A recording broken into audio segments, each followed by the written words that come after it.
ப்ரெட்டை வச்சு ரொம்பவே டேஸ்டியான 5 நிமிஷத்தில் பண்ணக்கூடிய மசாலா பிரெட் டோஸ்ட் பண்ணலாமா? ஒரு பெரிய வெங்காயத்தை நல்லா ஃபைனாக சாப் பண்ணி ஆட் பண்ணியிருக்கேன். கொஞ்சமாக கொத்தமல்லி இலை, chilli flakes 1 table spoon, 1/2 table spoon மிளகுத்தூள், 1 டேபிள் ஸ்பூன் வெள்ளை எள்ளு, 1/2 டேபிள் ஸ்பூன் தூள் உப்பு, 1 கப் கடலை மாவு, 1 பிஞ்ச் மிளகாய்த்தூள். போட்டிருக்க இன்க்ரீடியண்ட்டை நல்லா மிக்ஸ் பண்ணி எடுத்துக்கலாம். இந்த மாதிரி ட்ரையாக மிக்ஸ் பண்ணும்போது அப்போ தான் ஆனியனுக்குள்ளார நல்லா மசால் வந்து இறங்கும்.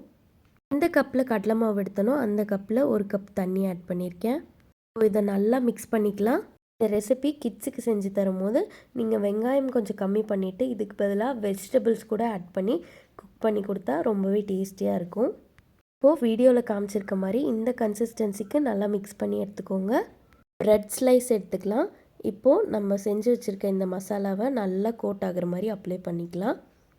இப்போது மசாலா நல்லா கோட் பண்ணியாச்சு. காய வச்சு நல்லா ஹீட் ஆனதுக்கப்புறம் கொஞ்சமாக எண்ணெய் ஆட் பண்ணிக்கலாம். எண்ணெய்க்கு பதிலாக பட்டர் கூட ஆட் பண்ணி ப்ரெட்டை டோஸ்ட் பண்ணி எடுத்துக்கலாம். நல்லா ப்ரெஸ் பண்ணி விடுங்க. இப்போ இந்த சைட்லேயும் அந்த மசாலாவை வந்து நல்லா கோட் பண்ணிக்கலாம். ஆஃபீஸ்லேருந்து ஈவினிங் டயர்டாக வரவங்களுக்குலாம் இந்த ரெசிபி செஞ்சு கொடுத்திங்கன்னா ரொம்ப பிடிக்கும்.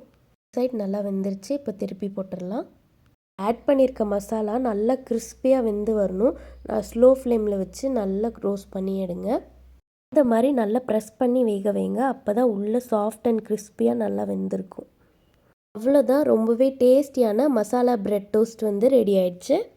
இப்போது ரெடியான ப்ரெட்டில் டொமேட்டோ கெச்சப்பை நல்லா தாராளமாக ஊற்றி க்ரன்ச்சியான மசாலா பிரெட் டோஸ்ட்டை அப்படியே அழுங்காமல் கட் பண்ணி சூப்பர் டூப்பரான ஈவினிங் ஸ்நாக்ஸ் வந்து ரெடி ஆயிடுச்சு. பார்க்கவே ரொம்ப டெம்டிங்காக இருக்குது. ஒரு ரெசிபியுமே சூடாடுறதுக்குள்ளே சாப்பிட்டிங்கன்னா டேஸ்ட் தரமாக இருக்கும். வாங்க டேஸ்ட் பண்ணிடலாம். எனக்கு இந்த மசாலா பிரெட் டோஸ்ட் ரொம்பவே பிடிச்சிருந்தது. நீங்களும் உங்கள் வீட்டில் ட்ரை பண்ணி என்ஜாய் பண்ணுங்கள். போல் இன்னொரு இன்ட்ரெஸ்டிங் ரெசிபியில் மீட் பண்ணலாம். பாய்.